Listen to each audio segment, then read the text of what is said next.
Terima kasih, Bu Sevi.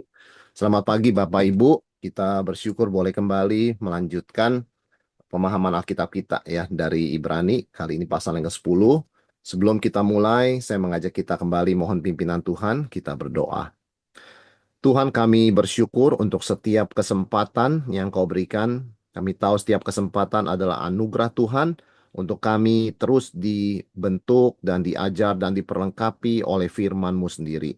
Tuhan, kami tahu Engkau peduli kepada kami, peduli pada pertumbuhan kami, sehingga Engkau terus memberikan kebenaran-Mu, kehadiran-Mu, dan penerangan pencerahan dalam pikiran kami oleh Roh-Mu yang kudus, supaya kami boleh terus hidup dalam kehendak-Mu, berjalan dalam rencana-Mu ya Tuhan. Juga pagi hari ini Tuhan berkati pembahasan dari Ibrani 10, kiranya Tuhan pun yang memimpin, kami boleh masuk menemukan keindahan daripada kebenaran-Mu. Urapi hamba-Mu dan berkati setiap kami, dalam nama Tuhan Yesus kami berdoa. Amin. Oke, Bapak Ibu, kita akan bersama-sama melihat pada pagi hari ini ya, Ibrani 10. Jadi kita sudah sampai di Ibrani pasal yang ke-10 dan tema kita adalah Kristus sebagai korban yang final, karena itu ya, no turning back ya, jangan mundur. Kita akan baca lebih dahulu Ibrani 10 ayat 1 sampai yang kedua ya. Di dalam hukum Taurat hanya terdapat bayangan saja dari keselamatan yang akan datang, bukan hakikat dari keselamatan itu sendiri. Karena itu, dengan korban yang sama yang setiap tahun terus-menerus dipersembahkan, hukum Taurat tidak mungkin menyempurnakan mereka yang datang mengambil bagian di dalamnya. Sebab jika hal itu mungkin, pasti orang tidak mempersembahkan korban lagi. Sebab mereka melakukan ibadah itu tidak sadar lagi akan dosa setelah disucikan sekali untuk selama-lamanya. Penulis Ibrani mulai dengan kembali mengingatkan kenapa kita harus berpegang pada Kristus dan korbannya, bukan kembali mundur ya kepada yang lama. Karena penulis mengingatkan kita, saudara sekalian, hukum Taurat itu hanya bayangan. Hukum Taurat itu baik karena datangnya dari Tuhan, tapi dia hanyalah bayangan, shadow ya, atau bahasa Yunani skia. Dia bukan wujud yang sebenarnya atau esensi atau realitasnya ya. Sama seperti kita melihat sebuah foto begitu ya. Foto orang yang sangat-sangat wah bagus sekali fotonya. Foto itu hanya bayangan, bukan orangnya. Ya, kita harus mencari orangnya kalau mau bicara dengan dia. Itulah person, itu esensinya. Foto itu seberapapun bagusnya, seberapapun bersihnya, seberapapun mudanya, itu bayangan. Kira-kira seperti itu ya. Jadi hukum Taurat kita amat-amati sangat indah karena dia memang lahir dari karakter Tuhan. Tapi diingatkan oleh firman Tuhan, that's not the end, that's not the goal ya. Itu bukan tujuannya, itu bayang-bayang mempersiapkan kita kepada realita yang tertinggi, yaitu Kristus ya. Karena itu tidak boleh itu dianggap final, tidak boleh dianggap Taurat itu final, tidak boleh dianggap esensi atau sampai menjadi seperti orang Farisi, legalisme yang kaku. Seolah-olah hukum Taurat adalah tujuan itu sendiri, bukan ya.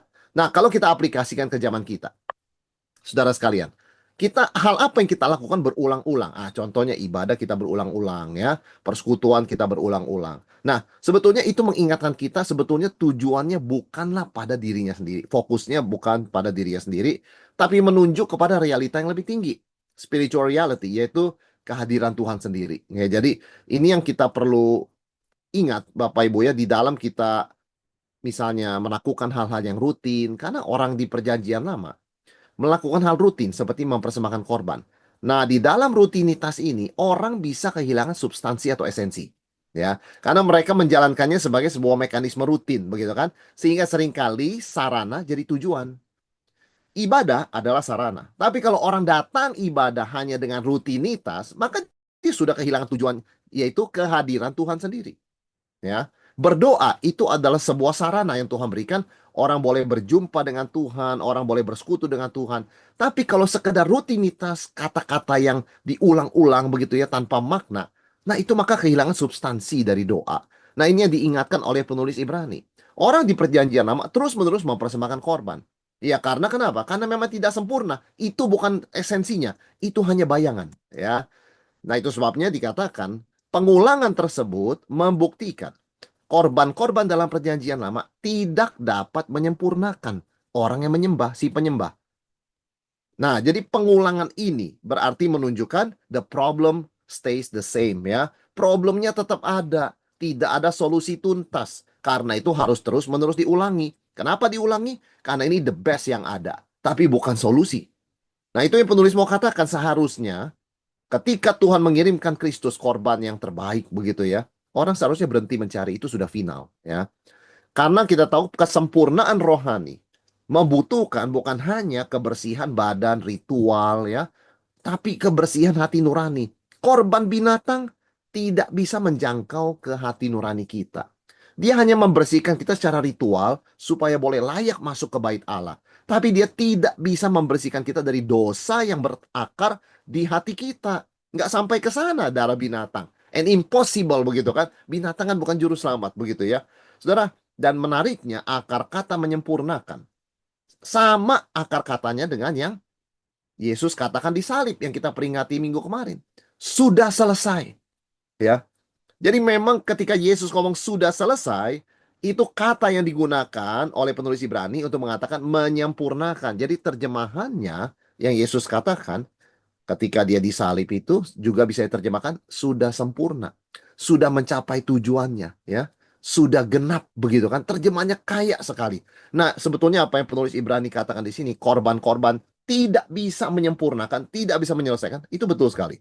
Karena yang bisa mengatakan sudah selesai cuma Yesus di kayu salib. Jadi Kristuslah yang bisa memberikan korban final, korban yang tuntas, ya. Hanya korban Kristus yang bisa menyempurnakan.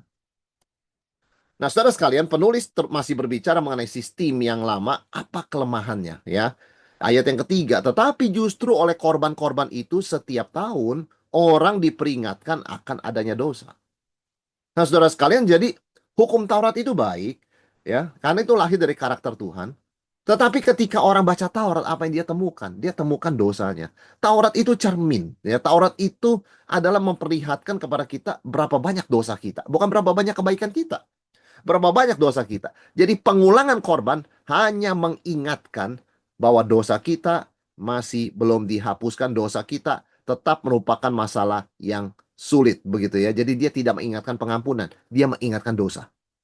Apalagi setiap tahun ada upacara sebagai bangsa Israel bersama-sama ya. Jadi upacara itu mengingatkan apa? Mengingatkan eksistensi dosa. Kita ini orang berdosa, kita ini punya masalah besar, dosa itu berakar di hati. Jadi upacara itu hanya bicara sin, bicara reminder sin, begitu kan? Jadi Taurat memang fungsinya hanya mengingatkan tentang dosa. Taurat tidak bisa menyelesaikan dosa. Sama seperti hasil tes darah, tidak bisa kasih tahu kita, kita ini bagaimana bisa hidup sehat. Nggak bisa. Dia hanya kasih tahu kita masalahnya apa. Kolesterolnya tinggi, ya, tekanan darah tinggi mungkin, ya, triglyceride tinggi. Hasil tes itu hanya membuktikan apa yang salah dari kita. Tidak pernah kasih instruksi untuk hidup sehat harus seperti ini dan ini solusinya. Tidak ada. Itu harus dengan operasi misalnya. Itu harus dengan obat. Nah, saudara sekalian, Taurat itu adalah sebuah diagnosis. Diagnosis tidak mengandung solusi pada dirinya. Diagnosis hanya memberikan diagnosa yang tepat. Ya, kita salahnya ini. Nggak lebih dari itu. Ya. Kenapa kita bisa didiagnosa? Karena Taurat adalah cerminan karakter Tuhan yang sempurna. Ketika itu mendiagnosa karakter kita, kelihatan sakitnya kita di mana. Salahnya kita di mana. Maka, fokus iman Kristen pada penyelesaian dosa. Bukan sekedar diingatkan berulang-ulang, kamu ini tidak bisa, kamu salahnya di sini. Nggak cuma itu. Kristus datang untuk more than that, begitu ya. Karena itu orang, firman Tuhan mengatakan, ya Kristus itu final. Begitu, tidak bisa kembali ke belakang. Kita nggak bisa mundur ke diagnosa lagi. Kita harus kepada solusi, begitu loh. Saudara, dan kembali ditegaskan oleh penulis Ibrani, sebab tidak mungkin, ayat 4, darah lembu jantan atau darah domba jantan menghapuskan dosa. Ini impossible. Dan semua setuju. Ya. Kenapa? Hewan itu kan bukan makhluk moral. Tidak bisa menyelesaikan masalah utama manusia, yaitu masalah moral. Dosa itu adalah moral problem. Ya. Dosa itu bukan masalah ekonomi. Dosa itu bukan masalah kesehatan. Dosa itu masalah moral spiritual. Dan hewan bukanlah makhluk moral, bukanlah makhluk spiritual. Tidak mungkin bisa menyelesaikan masalah kita yang paling dalam, ya. Saudara, dosa itu masalah apa? Masalah kehendak dan hati kita. Bukan sekedar pelanggaran aturan agama begitu ya. Sehingga manusia berdosa memerlukan korban yang setara dengan tingkat permasalahannya. Jadi di sini kita melihat sangat sangat kontras sekali ya antara apa yang tersedia melalui korban hewan dengan apa yang kita perlukan sebetulnya. Masalah kita itu apa ya? Maka solusi datang ya kembali penulis ingatkan ayat yang kelima melalui korban tubuh Kristus yang berinkarnasi ya. Ketika ia masuk karena itu ayat 5, ketika ia masuk ke dunia ia berkata, "Korban dan persembahan tidak engkau kehendaki, tetapi engkau telah menyediakan tubuh bagiku." Nah, saudara sekalian, ini adalah kutipan dari Mazmur 40. Artinya apa? Penulis Ibrani mau mengatakan bahwa penggantian sistem korban itu sudah dirancang Tuhan sejak perjanjian lama. Ya, jadi sekali lagi, sistem penggantian korban nggak lagi dengan hewan, itu sudah dirancang sejak perjanjian lama. Maka dikatakan sebab itu ketika ia masuk ke dunia, ia berkata. Saudara sekalian, ini ternyata adalah perkataan Yesus yang dicatat sebelum Yesus lahir di Bethlehem. Ini kita sebut dengan pre-existence of Jesus. Ya, sebelum Yesus lahir di Bethlehem, kan kita tahu semua Injil mencatat perkataan Yesus setelah dia lahir di Bethlehem, setelah dia melayani, setelah dia masuk ke bumi. Tapi Mazmur 40 mencatat di sorga salah satunya. Tuhan Yesus tuh ngomong apa sebelum dia masuk ke bumi? Ini yang dia katakan. Yang dicatat dalam Mazmur 40 ayat 6 sampai 8. Korban dan persembahan tidak engkau kehendaki, tetapi engkau telah menyediakan tubuh bagiku. Itu kata-kata Yesus. Sudah dicatat di perjanjian lama. Begitu ya. Artinya apa? Daud pun, saudara sekalian, Daud pun diinspirasikan oleh Roh Kudus untuk mencatat salah satunya perkataan Kristus di sorga sebelum dia masuk ke bumi. Jadi luar biasa kita menemukan suatu apa ya, suatu data yang sangat langka, perkataan Yesus di sorga sebelum dia masuk di bumi ya. Nah, ini adalah permulaan misi inkarnasi dan ketaatan Yesus kepada Bapa. Karena untuk Yesus setuju masuk ke dalam dunia ya dia harus taat begitu ya. Dia memang sudah mulai maksudnya rela menanggalkan kemuliaannya di titik itu sebetulnya ya ketika dia mengatakan oke, saya mau mengenakan tubuh untuk menjadi korban pengganti. Jadi Kristus sejak awal sadar akan tujuan kedatangannya ke dunia. Nah, ini berbeda dengan banyak orang yang tidak percaya akan keilahian Yesus yang mengatakan Yesus itu tidak tahu dia Tuhan. Sampai menuju kematian baru dia tahu dia Tuhan. Enggak, saudara sekalian. Sebelum masuk dalam dunia, Kristus sudah sadar. Ya. Bahkan dalam kondisi bayi, kita tahu memang bayi mengikuti perkembangan manusia seperti biasa. Tapi keilahian Yesus kan jelas sekali. Tidak ada perubahan di sana. Nah, itu sebabnya kita melihat bahwa Kristus tahu untuk apa dia datang dan dia mengulangi statement missionnya itu berkali-kali pada murid-muridnya. Anak manusia datang untuk melayani, bukan dilayani. Anak manusia datang untuk memberikan nyawanya menjadi tebusan bagi banyak orang. Jadi dia selalu tahu dan dia selalu konsisten dengan tujuan misinya. Ya. Nah, kutipan Mazmur 46 ini menarik, saudara sekalian, karena ada dua versi. Versi pertama, versi asli yang kita pakai di Perjanjian Lama. Versi bahasa Ibrani, bahasa orang Yahudi, begitu ya. Itu istilahnya bukan menyediakan tubuh, menggali atau membuka atau melubangi telinga. Menindik telinga, begitu loh. Menindik telinga itu apa sebetulnya maksudnya? Nanti kita lihat, saudara sekalian ya. Nah, versi Yunani, nah ini yang dikutip oleh penulis Ibrani. Versi terjemahan Yunani, menyediakan tubuh. Nah, menarik sekali. Kenapa versi Ibrani dan versi Yunani berbeda? Memang terjemahannya berbeda. Tetapi menariknya, saudara sekalian, artinya justru saling melengkapi. Yaitu apa? Dalam versi Ibrani, menindik telinga, melubangi telinga, membuka telinga, itu berlaku untuk seorang budak atau hamba yang ketika mau dibebaskan, ya, dia tidak mau. Dia mengatakan saya sukarela jadi hamba Tuhan seumur hidup karena Tuhan memperlakukan saya dengan baik sekali. Tuhan memperlakukan saya sebagai keluarga. Jadi saya sudah punya keluarga di sini, dibebaskan pun saya nggak mau. Saya mau dengan sukarela melayani Tuhan seumur hidup. Itu maksudnya menindik telinga. Jadi itu tanda bahwa tidak dipaksa jadi budak, tidak dipasung di penjara. Ini sukarela berdasarkan kesadaran sendiri mau menjadi hamba.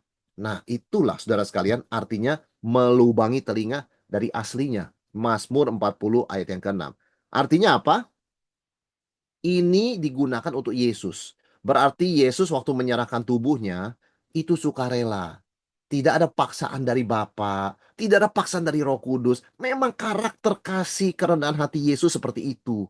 Ya. Jadi itu yang dimaksudkan oleh kutipan Mazmur 40 ayat 6. Sesuatu yang dipaksa hilang nilai pengorbanannya. Yang namanya pengorbanan itu nilai sejati terletak pada kesukarelaan. Maka di dalam memberi persembahan diingatkan kan setiap kita jangan memberi dengan sedih hati atau paksaan. No value. Karena Tuhan mengasihi orang yang memberi dengan sukacita garis miring sukarela. Itu nilai sacrifice. Without willingness, gak ada value sacrifice. Hanya suffering. Saudara, kita hidup penuh penderitaan suffering. Tapi kapan itu jadi sacrifice? Ketika kita dengan sukarela menjalani suffering itu demi Tuhan. Itu baru namanya sacrifice ya. Itu ada value-nya. Yesus berkata, tidak ada orang mengambil nyawaku daripadaku. Aku menyerahkannya dengan sukarela bagi domba-dombaku. Itu sacrifice. Ini bukti Yesus datang ke dalam dunia, nggak dipaksa, nggak diancam, nggak disuruh-suruh, nggak dijebak. Sukarela. Dia menyerahkan diri sebagai hamba Allah yang menderita. Seperti orang yang ditindik dilubangi telinganya. Menyediakan tubuh. Tuhan memakai tubuh itu masuk ke dalam dunia. Lahir sebagai manusia sejati. Saudara, apa yang kita pelajari di sini? Nilai pengorbanan itu di mata Tuhan bukan kepada actionnya ya. Action itu relatif, it doesn't say anything ya. Yang Tuhan lihat hatinya. Yang Tuhan lihat hatinya ya. Sebab itu dikatakan Tuhan lebih menghendaki hati yang taat daripada korban sembelihan. Orang bisa mempersembahkan domba jantan, lembu jantan yang luar biasa, tapi hatinya tidak di Tuhan. Tuhan mengatakan, aku jemu akan korbanmu itu. That's not sacrifice. Yang ku kehendaki ialah hati yang rendah hati yang taat. Itu korban yang sejati. Nah, Yesus berikan itu. Dan itulah model kita bagaimana melayani Tuhan, hidup bagi Tuhan. Saudara sekalian ya, kita melakukannya dengan sukarela. Dengan kata lain, kalau ada sukacita sukarela, lakukan. Kalau tidak ada, percuma. Even if you do it, there's no value. Sayang sekali. Karena itu dikatakan segala yang kamu perbuat, segalanya. Lakukan dengan sukacita ucapan syukur seperti untuk Tuhan, bukan untuk manusia. Karena dari Tuhanlah kamu menerima upahnya. Itu yang Tuhan nilai. Sukacita, sukarela. Tidak perlu orang melakukan sesuatu untuk Tuhan merasa terpaksa. Merasa dipaksa, merasa dijebak, merasa di set up begitu ya. Wah, saya nggak bisa, enggak nih harus lakukan. Enggak, saudara sekalian. Tapi justru kita mau belajar ketika kita sampai pada situasi begitu, saatnya sekarang saya ganti mode. Sukarela, sukacita. Karena itu nilai yang bernilai di mata Tuhan, bernilai kekal. Dan penulis melanjutkan, saudara sekalian, masih di dalam sini, ayat 5-10. eh, Dikatakan engkau tidak berkenan pada korban dan persembahan. Nah, ini penting sekali ya. Tuhan tidak fokus pada ritual, tapi kembali kepada apa? Hati. Hati yang rela taat ya. Saudara, para nabi kita tahu sering kali menegur banyak karena banyak ibadah hanya bersifat lahiriah. Wah, berikan korban harus begini begini begini. Ya, datangnya hari ini. Ya memang itu aturan, tapi kalau hanya itu nggak ada value ya. Tuhan mengatakan kalau begini doang, saya nggak mau korbanmu begitu ya. Korbanmu itu bikin aku muak. Sampai Tuhan ngomong seperti itu melalui nabi, saudara sekalian. Nah, tetapi kemudian penulis Ibrani lanjut dia mengatakan setelah dia katakan korban persembahan, korban sembelihan engkau tidak berkenan, ayat 9. Sungguh aku datang untuk melakukan kehendakmu. Yang pertama ia hapuskan supaya menegakkan yang kedua. Saudara, sistem korban lama tidak salah. Jangan salah. Itu memang dari Tuhan. Tapi ada masa expressionnya. Ada masa kadaluarsa begitu loh ya. Nah, untuk Yesus datang itu harus selesai. Memang sistem korban itu tidak salah, tapi tidak sempurna dan memang bayang-bayang dan dimaksudkan bersifat temporer. Dimaksudkan bersifat temporer ya. Nah, perjanjian kedua atau PB, perjanjian baru, itu bukan sekedar improvement atau modifikasi, tapi benar-benar berbeda ya. Karena pengorbanan Kristus menggenapi sistem korban Taurat sekaligus menggantikannya. Karena itu kita tidak lagi mempersembahkan korban hewan, kita tidak lagi ikuti aturan ritual perjanjian lama dalam imamat begitu. Kenapa? Karena kalau begitu kita tidak mengakui korban Kristus. Karena untuk korban Kristus diterima sepenuhnya, yang pertama harus digantikan. Yang kedua tidak bisa datang kalau yang pertama belum berakhir. Dan kalau yang kedua sudah datang, jangan mundur ke belakang, begitu kan? Karena yang pertama sudah berakhir, sudah expired, begitu ya, untuk mekanisme bagaimana kita menghadapi dosa. Nah, karena itu ditegaskan oleh penulis Ibrani ayat 10. Dan karena kehendaknya inilah kita telah dikuduskan satu kali untuk selama-lamanya oleh persembahan tubuh Kristus. Saudara, pengorbanan Kristus bersifat final. Tidak perlu pengulangan seperti korban perjanjian lama ya. Efeknya bersifat permanen dan menyeluruh, menyelesaikan masalah dosa secara tuntas dan berlaku sampai hari ini. Jadi nggak perlu Kristus mati 2 kali, 3 kali. Kita percaya ketika kita merayakan perjamuan kudus, itu kita bukan sedang merayakan Yesus disalib, saudara sekalian ya. Bukan seperti itu. Kita tidak merayakan itu sebagai, oh Yesus dikorbankan lagi. Kalau seperti itu, Kristus dengan korban perjanjian lama mirip, harus diulangi. Ibrani menegaskan beda. Kristus mati satu kali untuk selamanya. Dia tidak disalibkan kedua kali. Dia disalibkan satu kali, dia menderita satu kali, kemudian dia mati satu kali. Setelah dibangkitkan, dia tidak pernah mati lagi, tidak pernah disalibkan lagi, tidak menderita lagi. Dalam pengertian, tidak menderita secara fisiknya. Tentu dia menderita bersama dengan umatnya, dia menderita bersama gerejanya, dia berkata pada Saulus, mengapa engkau menganiaya aku? Dalam hal itu ya, Kristus tetap menderita, bukan untuk menebus dosa, tapi karena dia bersimpati, berempati dengan umatnya yang dianiaya di dunia ini. Jadi untuk korban penebusan dosa, cuma satu kali. Sangat berbeda, saudara sekalian ya, sangat berbeda dengan apa yang banyak orang pikirkan. Karena itu penulis Ibrani mengingatkan jangan mundur ke belakang. Kita sudah sampai kepada puncaknya finalnya. Korban Kristus, the best and the only one. Ya. Dan penulis kemudian melanjutkan dengan Kristus sebagai imam besar sempurna. Dia mengkontraskan. Imam-imam perjanjian lama, tentu saja. Waktu melayani itu kan berdiri, saudara sekalian ya. Nah menariknya, penulis Ibrani mengatakan sesuatu yang normal, yaitu kita berdiri. Sama seperti orang khotbah begitu berdiri ya. Nah ketika dia bicara, imam-imam perjanjian lama berdiri, tiba-tiba dia diberikan hikmat oleh Tuhan untuk menafsirkan apa?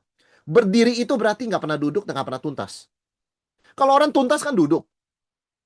Kalau Kristus, kita mengakui pengakuan iman kita, naik ke surga, duduk di sebelah kanan Allah Bapa yang Maha Kuasa. Itu namanya sudah selesai tugasnya, kata penulis. Kristus tidak pernah dikatakan terus berdiri di sebelah kanan. Ya tentu dia kalau mau berdiri bisa begitu ya, tapi enggak. Dia posisi utamanya duduk. Kenapa? Sudah finish kok. Ya tugas imamatnya sudah selesai dan sempurna. Ya. Imam itu berdiri berulang-ulang.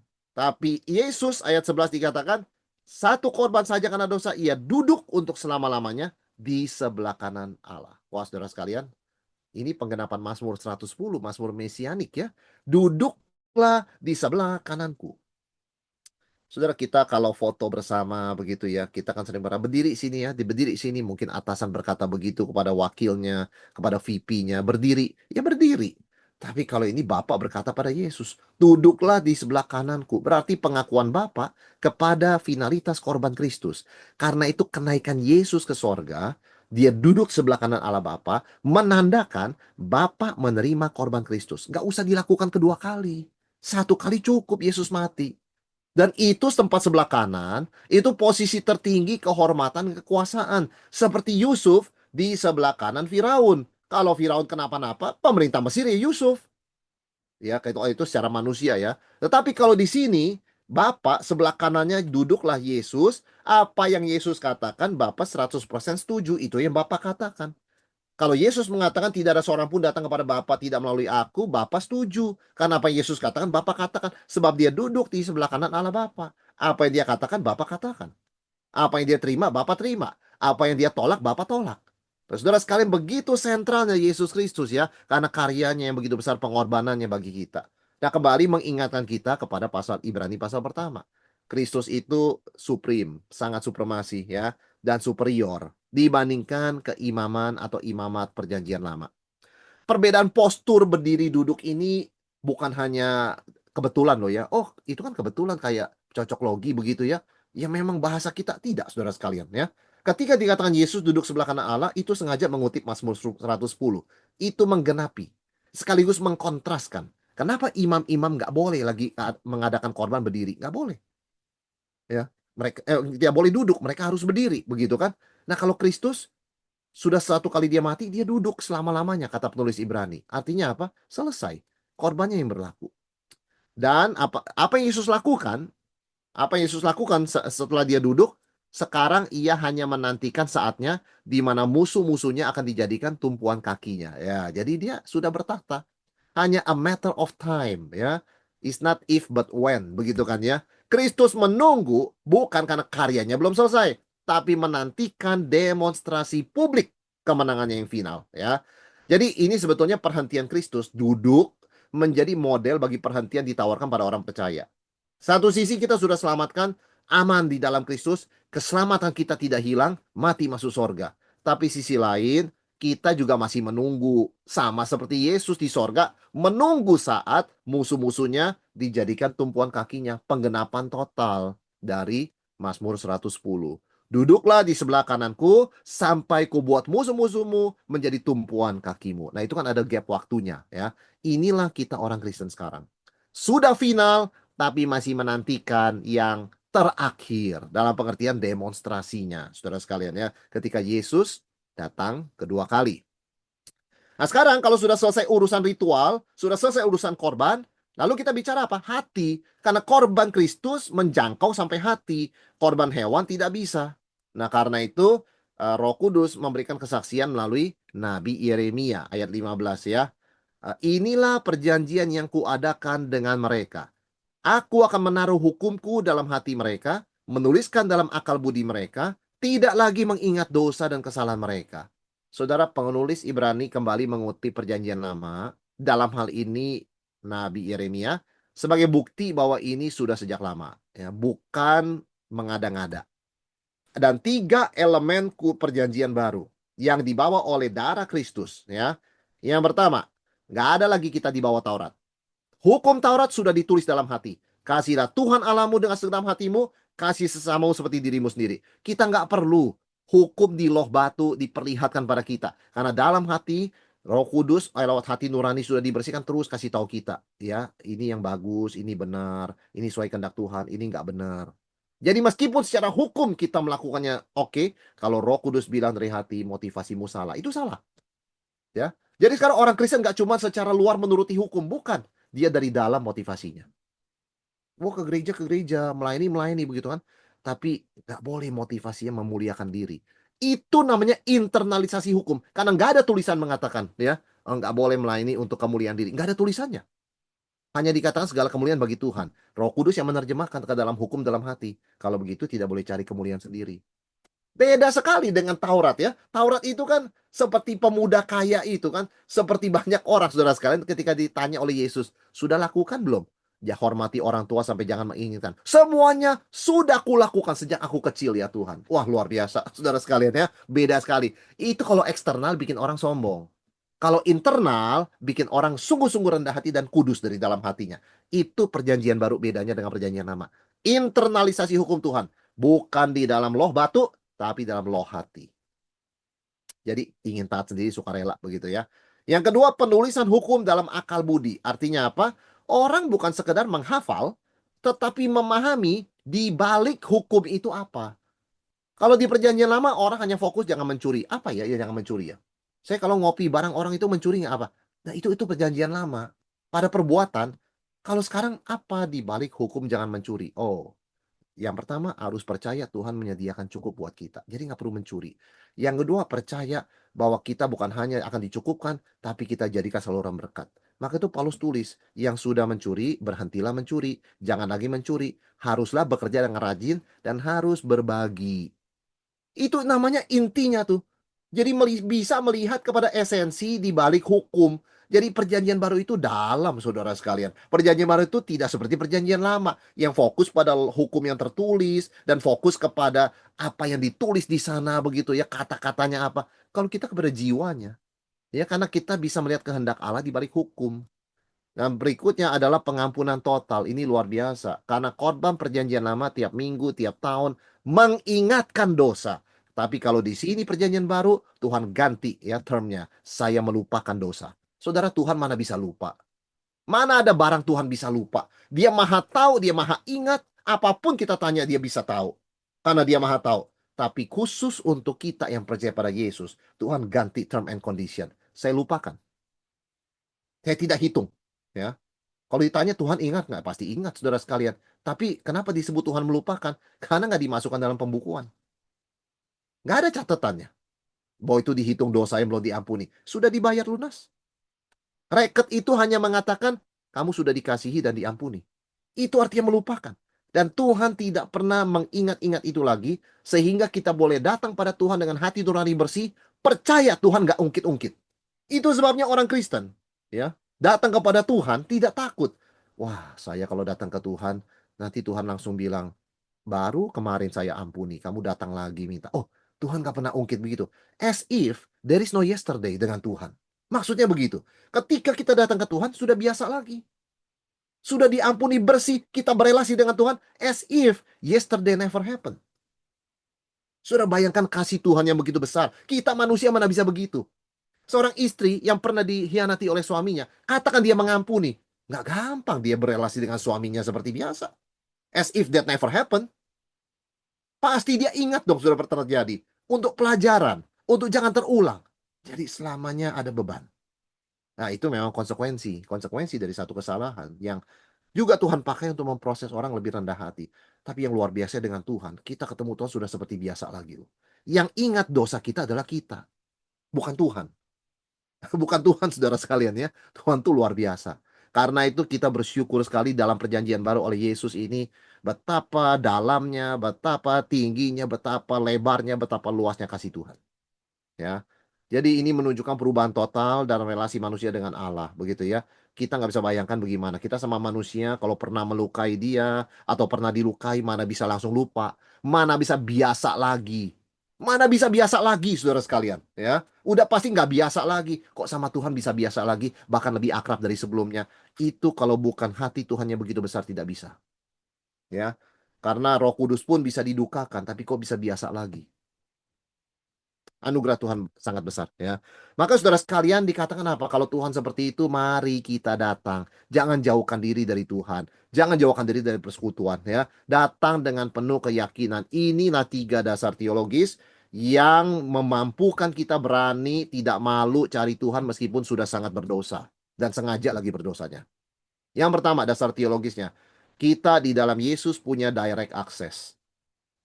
Akses langsung masuk ke tempat kudus melalui darah Kristus yang menggantikan sistem korban perjanjian lama. Kita punya direct akses. Nggak perlu ada orang ketiga, nggak perlu pengantara. Yesus satu-satunya. Ya, di dalam dia kita ketemu Bapa. Itu direct akses, saudara sekalian ya.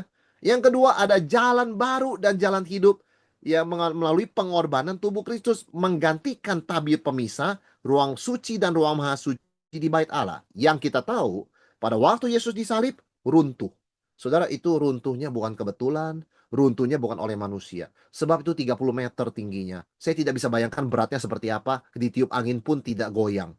Itu berat sekali ya. Kalaupun kita 10 orang dikasih pedang begitu untuk merobek, nggak bisa robek dalam waktu sekejap. Mungkin 1 harian baru robek. Itu kalau bisa. Tapi itu dengan tangan Tuhan dirobek sendiri dari atas sampai ke bawah. Pemisah maha suci dan ruang kudus dan ruang maha kudus. Pas ketika Yesus mati di salib, itu tangan Tuhan yang robek. Artinya Tuhan mengatakan, sudah ada direct access, sudah ada new way. Melalui apa? Pengorbanan Yesus di salib. Ada begitu banyak sign ya yang menunjukkan. Dan tentunya ada bait Allah yang baru, new temple. Yesus menjadi imam besar agung yang mengawasi seluruh rumah Allah. Apa itu rumah Allah? Bait Allah Yerusalem? Bukan. Seluruh orang Kristen adalah the house of God, rumah Allah. Karena itu dikatakan gereja disebut bait Allah bukan gedungnya, orangnya. Gedungnya gereja seperti Eropa, tapi kosong tidak ada jemaatnya. Mana bisa dibilang rumah Allah? Itu museum masa lalu. Masa lalu dia gereja karena banyak orangnya. Kalau sudah tidak ada orang, sekarang jadi bar, jadi supermarket, ya ada jadi nightclub. Bukan lagi rumah Allah. Rumah Allah itu orangnya, bukan gedungnya. Jadi salah kalau kita menekankan gedung ya, gereja, gedungnya salah. Orangnya. What is the meaning of a building without people? Ya, Yesus adalah imam besar agung atas seluruh the house of God, yaitu komunitas orang percaya. Karena itu kita mengakui dalam pengakuan iman di Sering yang gereja yang masih mengucapkan pengakuan iman rasuli, aku percaya kepada gereja yang kudus dan am, persekutuan orang kudus. Itu esensi gereja. Ya. Karena itu saudara sekalian, mari kita mendekat kepada Allah dengan confidence ya. Karena sudah ada direct access, sudah tirai pemisah itu sudah dibelah oleh Tuhan sendiri. Dan kita ini loh, nggak usah kita tuh kemana-mana. Kita ini adalah keluarga Allah, rumah Allah. Jadi mari kita hampiri Allah tanpa rasa takut. Maka penulis Ibrani melanjutkan dengan marilah, marilah, marilah. Ya saudara sekalian ya. Jadi ini ajakan yang luar biasa. Yang pertama, marilah kita menghampiri Allah. Jangan sungkan, jangan malu, jangan segan. Jangan berkata, saya sudah berdosa kemarin. Minggunya kemarin saya sudah berdosa. Tahun kemarin saya sudah berdosa. Saya sudah skip gereja. Aduh, saya ke Tuhan ini malu. Yang ingat itu kita. Tuhan nggak ingat itu. Tuhan sudah katakan dalam New Covenant, perjanjian baru, aku lupakan. Dan dia terus lupakan itu, saudara sekalian. Tentu kalau kita mengakuinya, dosa kita ya, dan kita minta ampun ya, Tuhan lupakan kok. Ya. Nah, kita mendekat kepada Tuhan tidak terbatas pada imam, tapi terbuka bagi semua orang percaya. Nggak harus, oh ini saya bukan hamba Tuhan, marilah. Semua datang mendekat, begitu ya. Yang penting ya, saudara sekalian, kita jaga kualitas hati. Kita dengan tulus, kita dengan yakin, kita dengan kemurnian, begitu ya. Tapi bagaimana kalau hati saya tidak murni? Datang saja, disuruh berani datang kok. Karena yang tidak murni pun Tuhan lupakan, selama kita akui. Jadi betul-betul kita itu dengan Tuhan jangan ada sungkan dalam pengertian pemikiran begini, kalau saya ini banyak dosanya Tuhan segan kali ketemu saya, malas kali ketemu saya ya. Dia mungkin lebih senang ketemu teman saya yang rajin pelayanan, rajin baca Alkitab setiap hari. Kepada saya mungkin tidak, saudara. Itu prasangka buruk.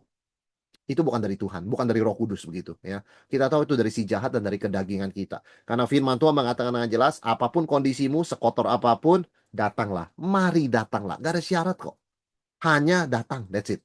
Ya, marilah kepadaku yang letih lesu dan berbeban berat. Beban apa? Dosa.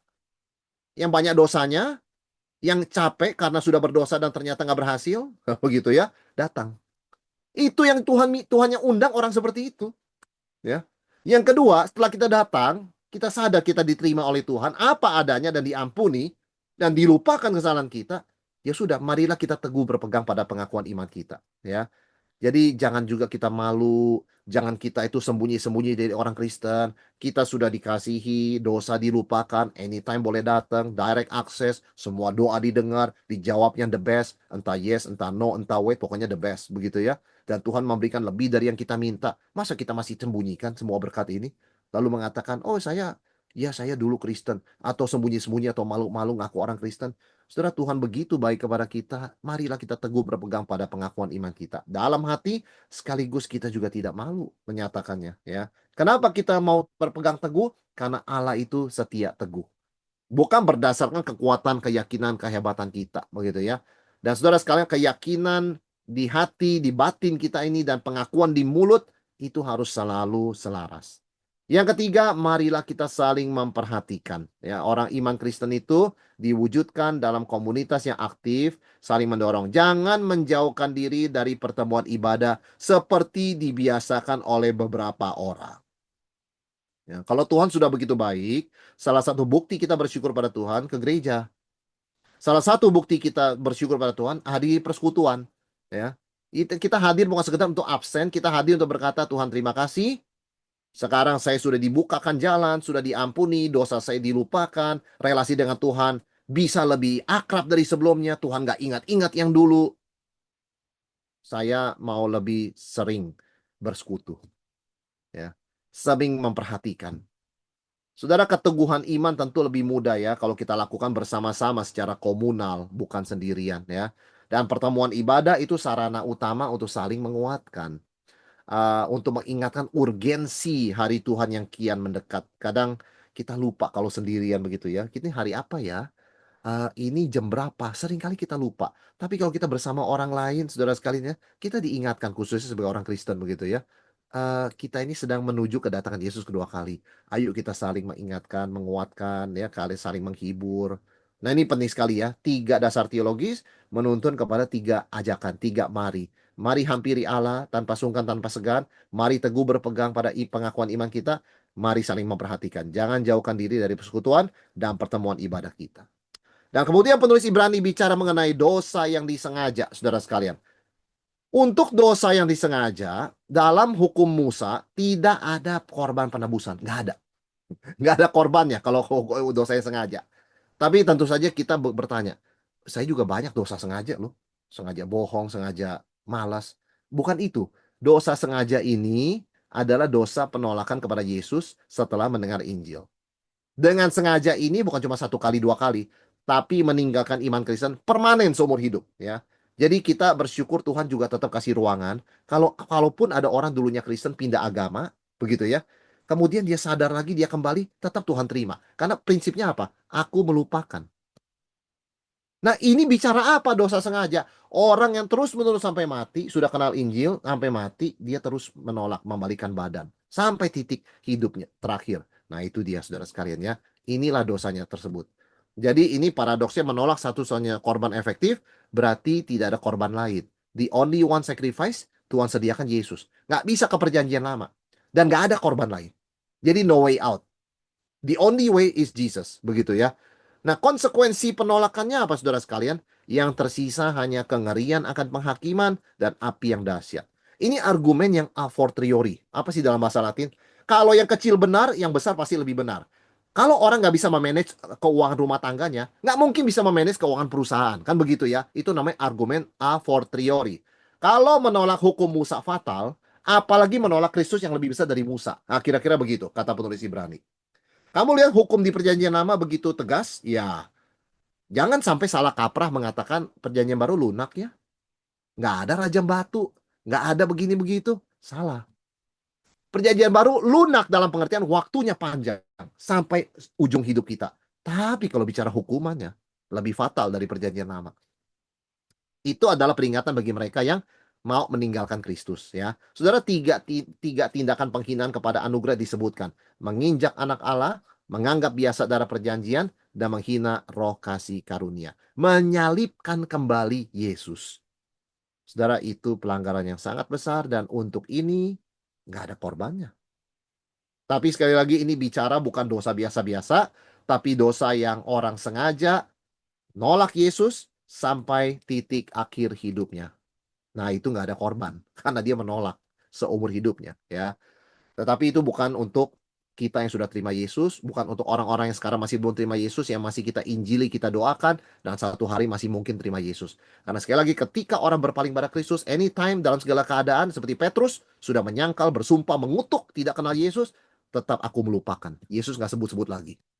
Ya, itu anugerah Tuhan begitu besar. Tapi diingatkan juga, bagaimana kalau orang bertahan dalam kekerasan hatinya sampai akhir? Ngeri benar kalau jatuh ke dalam tangan Allah yang hidup. Dan peringatan ini buat kita, bukan untuk nakut-nakuti, tetapi perlu punya sikap takut yang sehat akan Tuhan. Seringkali orang Kristen lupa takut akan Allah. Karena memang rasa takut hukuman kan sudah tidak ada. Nah, tapi kita harus dewasa. Hanya karena kita tidak akan lagi masuk neraka, bukan berarti kita juga tidak sopan sama Tuhan. Kita tetap menghormati dia, ya. Artinya mengatakan apa? Begitu limpahnya anugerah Tuhan dalam perjanjian baru, kitanya jangan tidak sopan. Harus serius dan menghormati. Nah, kira-kira itu kedewasaan, ya. Kalau orang yang anak-anak kan sesuatu yang diberikan sebanyak-banyaknya dia tidak hargai. Tapi kalau orang dewasa, ketika dikasih kelimpahan kasih karunia, dia malah lebih menghargai. Karena dia bayangkan tanpa Yesus, dia nggak ada hari ini. Itu sangat berbeda, ya. Peringatan ini bukan ancaman, menakut-nakuti, atau keselamatan bisa hilang. Tidak. Keselamatan tidak bisa hilang. Nggak ada yang bisa ancam kita. Dan nggak ada yang bisa takut-takutin kita. Tapi ini untuk menumbuhkan sikap respek dan takut akan Allah. Takut yang sehat. Bukan takut ditembak, takut perampok. Bukan. Respek yang mendalam kepada Tuhan. Ya. Dan jangan lupa dikatakan apa, saudara sekalian. Kita juga lihat bahwa kita ini orang yang berdiri teguh. Ya, penulis Ibrani katakan, peringatan diberikan, ngeri benar jatuh ke dalam tangan Allah yang hidup, tapi kita diingatkan, kita tuh adalah orang Kristen yang tekun. Buktinya sampai hari ini percaya.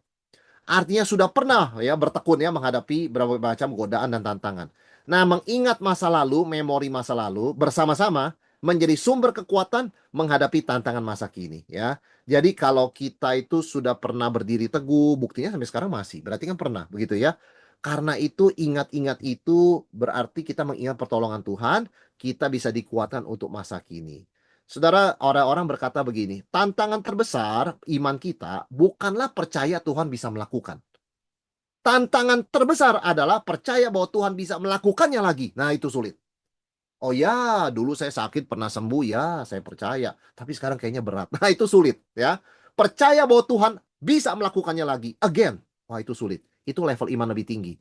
Tapi kita harus percaya. Kalau Tuhan pernah tolong saya kemarin, Dia bisa tolong saya lagi hari ini. Ya.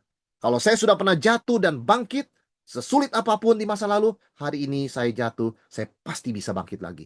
Itu iman yang lebih besar. Dan kita perlu punya iman itu. That God can do it again. Nggak cuma dia did it in the past. He does it again. Ya. Saudara sekalian, itu sebabnya kita dianjurkan, kita dinasihati untuk mengingat masa lalu ya. Orang Kristen itu di Ibrani ini mengalami penganiayaan banyak setelah bertobat, jadikan tontonan publik, menghadapi hinaan sosial. Tapi luar biasanya mereka solider. Ya saling kunjungi yang di penjara, bawa makanan, bawa firman, nyanyi pujian, doakan.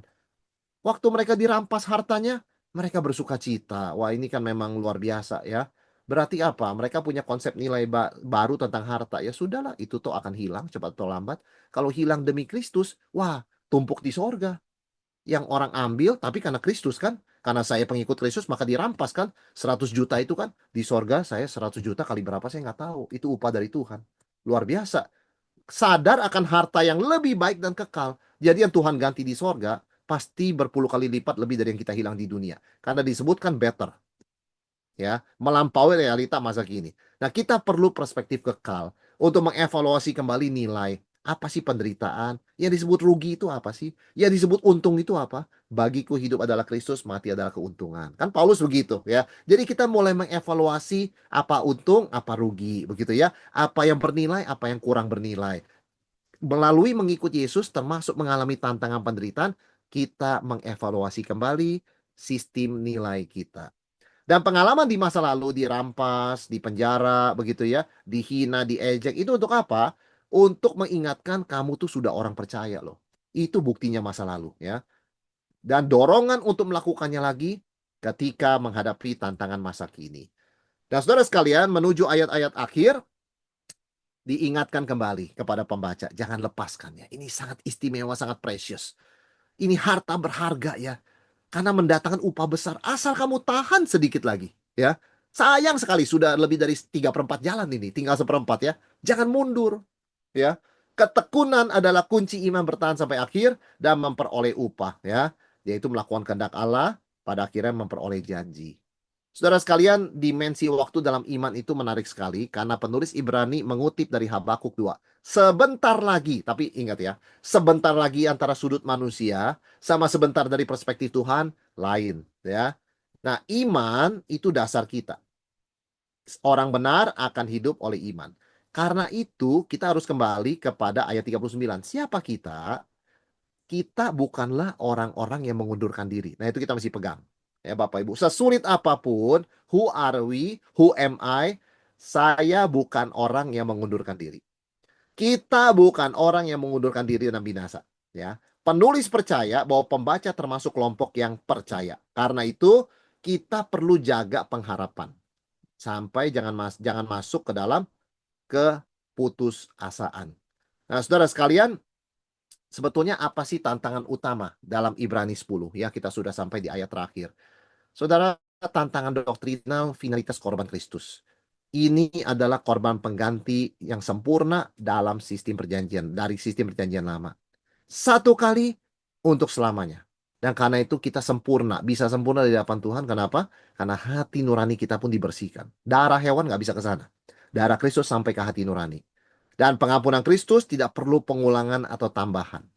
Nah, tantangan praktisnya apa? Ya, kita harus teguh, jangan mengundurkan diri, ya. Jangan kembali ke sistem lama dan zona nyaman lama, itu jelas, ya. Setiap kita, saudara sekalian, ada zona nyaman lamanya, ya. Bagi sebagian kita yang datang dari keluarga non-Kristen, masih ada memori-memori itu, ya, ritual-ritual agama yang lama. Kita harus teguh, Jangan kembali ke yang lama, ya. Sebaliknya kita juga ada memori setelah kita jadi Kristen, bagaimana kita cinta Tuhan, cinta baca Alkitab, rajin ke gereja, melayani dengan hati murni. Nah, ingatlah itu, ya. Berperan aktif saling mendukung dalam komunitas orang percaya, ya. Jadi doktrin yang benar ini adalah fondasi keteguhan bagi yang praktis, ya. Dan ini adalah bukti kalau kita bisa teguh itu, pemahaman doktrin kita tuh ada, ya. Dan iman sejati itu selalu mengintegrasikan pikiran dan tindakan. Saudara sekalian, sebagai penutup, apa yang kita bisa bawa pulang ya dari pembahasan Ibrani 10 dengan tema korban final dan jangan mundur. Saudara, kita harus ingat pengertian yang benar melahirkan keyakinan yang teguh. Karena itu kita harus sungguh-sungguh mengerti, ya. Karena hanya dengan sungguh-sungguh mengerti kita ada confidence.